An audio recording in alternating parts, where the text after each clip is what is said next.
Whitney के वो दो दोस्त जो टेंट में होते हैं उन्हें एहसास होता है कि उनके टेंट के बाहर कोई चल रहा है। उन्हें लगता है कि उनका वो दोस्त जो उन्हें कहानियां सुना रहा था, जो प्लांट्स की तलाश में गया है, वो उनके साथ मजाक कर रहा है। और जब उनमें से मेल फ्रेंड बाहर आता है तो देखता है कि बाहर कोई भी नहीं है। इसके बाद वो उसी तरफ बढ़ चलता है जहाँ पर इनका वो दोस्त गया था जो इन्हें कहानियां सुना रहा था, और वो वहाँ पर उसकी लाइट को देखता है। और अगले पल उसे अपने दोस्त की डेड बॉडी दिखती है, जिसे देखकर वो पूरी तरह से डर जाता है और कैंप की तरफ भागता है। लेकिन अब वो देखता है कि कैंप भी सुरक्षित नहीं है। वहाँ पर जो अपने दोस्त को छोड़कर आया था उसे बांध कर आग के ऊपर लटकाया गया होता है। वो उसे बचाने के लिए उसकी तरफ जाता है, लेकिन तभी वो खुद एक ट्रैप में फंस जाता है, जिस वजह से वो अपने दोस्त को नहीं बचा पाता। वही विटनी और उसके दोस्त को दिखाया जाता है जो जेसन के घर के अंदर है। ये दोनों के दोनों एक रूम में जाते हैं जहाँ पर एक श्राइन बना होता है, जिसके अंदर कुछ रखा हुआ होता है। और जब ये उस चीज को निकालते हैं तो इन्हें पता चलता है कि यहाँ पर किसी के अवशेष हैं। दरअसल जेसन ने अपनी मॉम के अवशेष को अब तक बचा कर रखा होता है, जिसकी वो प्रार्थना करता है। ये देखकर विटनी और उसका दोस्त दोनों डर जाते हैं और तभी दरवाजा अपने आप ही बंद हो जाता है। देखते हैं कि दरवाजे के बाहर कोई परछाई है। विटनी का दोस्त दरवाजे के पास जाता है, लेकिन नीचे तहखाने से कोई तलवार से उसके ऊपर हमला करता है, और ये और कोई नहीं बल्कि जेसन है। वो तलवार से बचने की बहुत कोशिश करता है, लेकिन फिर भी वो जख्मी हो जाता है। विटनी उसे बचाने के लिए बाथ टब में खींचने की कोशिश करती है, लेकिन तभी जेसन नीचे तहखाने से उसे खींच लेता है। और अब विटनी का दोस्त नीचे जा चुका है। वो अपनी जान बचाने के लिए घर से भाग जाती है।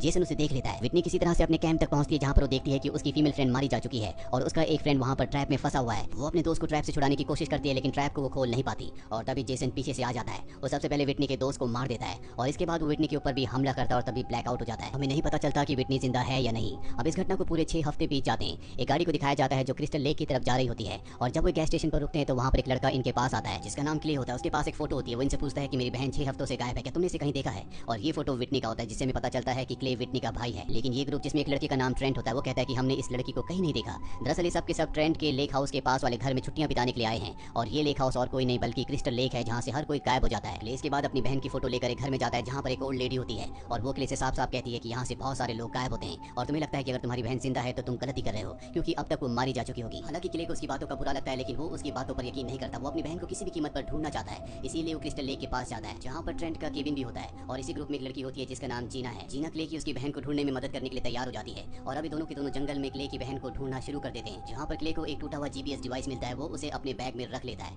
वहीं हमें ट्रेंट के दो दोस्तों को दिखाया जाता है जो कपल है, जो लेक में बोटिंग कर रहे होते हैं। और तभी जेसन यहाँ पहुंच जाता है, जो एक एक करके इन दोनों को मार देता है। दूसरी तरफ हमें क्ले को और जीना को दिखाया जाता है जो जेसन के घर तक पहुंच जाते हैं, और जब वो दोनों घर के अंदर जाते हैं तो वहाँ पर पुरानी चीजों के अलावा उन्हें कुछ भी नहीं मिलता।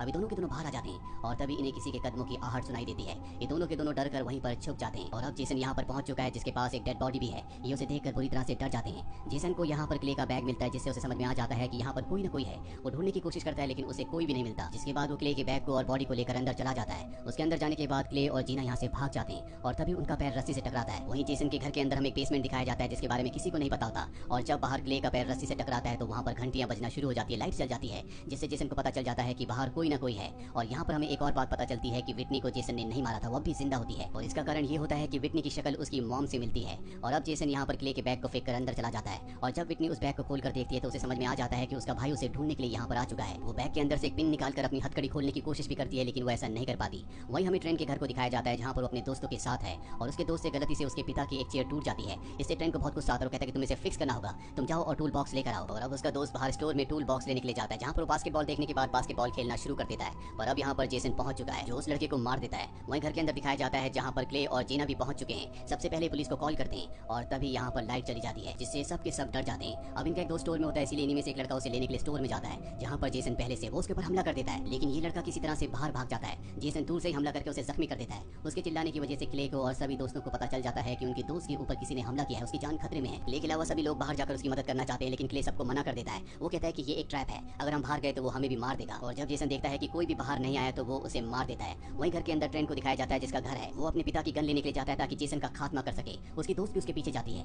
पर अब जेसन यहाँ पर पहुंच चुका है, इसीलिए वो उसकी दोस्त को मार देता है। बाहर हमें पुलिस की गाड़ी दिखाई जाती है। इन्होंने पुलिस को कॉल किया था, इसीलिए यहाँ पर एक पुलिस ऑफिसर आ चुका है। वो इनके दरवाजे को नॉक करता है, पर इससे पहले कि दरवाजा खोलते जेसन उसे भी मार देता है। और अब इन्हें समझ में आ चुका है कि ये इस घर के अंदर सुरक्षित नहीं है। अगर ये इस घर के अंदर रहे तो तीनों के तीनों मारे जाएंगे, इसीलिए घर से बाहर भागते हैं, जहाँ पर पुलिस की गाड़ी होती है। ये पुलिस की गाड़ी को स्टार्ट भी करते हैं, लेकिन जेसन इनके ऊपर हमला कर देता है। इसीलिए क्ले और जीना को एक तरफ और ट्रेन को दूसरी तरफ भागना पड़ता है। भागते भागते उसकी गन भी उसके हाथ से छूट जाती है, और अब उसे एहसास हो जाता है कि उसे जल्द से जल्द यहाँ से निकलना होगा। वो सड़क तक पहुंच जाता है, जहाँ पर एक गाड़ी आती है, जो उसकी मदद के लिए गाड़ी रोक भी लेता है, लेकिन उसे शक होता है कि हो ना हो इसके अंदर कातिल है, इसीलिए वो धीरे धीरे गाड़ी की तरफ बढ़ रहा होता है। और तभी पीछे से जेसन आ जाता है, जो उसे मार देता है। और अब सिर्फ 2 लोग बचे, जिसमें एक क्ले और दूसरी जीना है। ये दोनों के दोनों एक बार फिर से जेसन के घर में पहुंच जाते हैं, और विटनी इनके आने की आहट को सुन लेती है और समझ जाती है कि उसका भाई यहाँ पहुंच चुका है। वो उसे जोर जोर से आवाजें देती है, और वो अपनी बहन तक पहुंच जाता है, जिसके बाद ये उसकी हथकड़ियों को तोड़ना शुरू कर देते हैं। पर जेसन भी अब यहाँ पर पहुंच चुका है, लेकिन इससे पहले कि जेसन इन तक पहुंचता, ये दोनों विटनी को आजाद करके यहाँ से ले जाते हैं। और अब जब जेसन देखता है कि विटनी यहाँ से भाग चुकी है तो वो गुस्से से आग बबूला हो जाता है। वो इन तीनों का पीछा करना भटकना शुरू कर देता है। उन तीनों को इस बेसमेंट से निकलने का एक रास्ता मिल जाता है।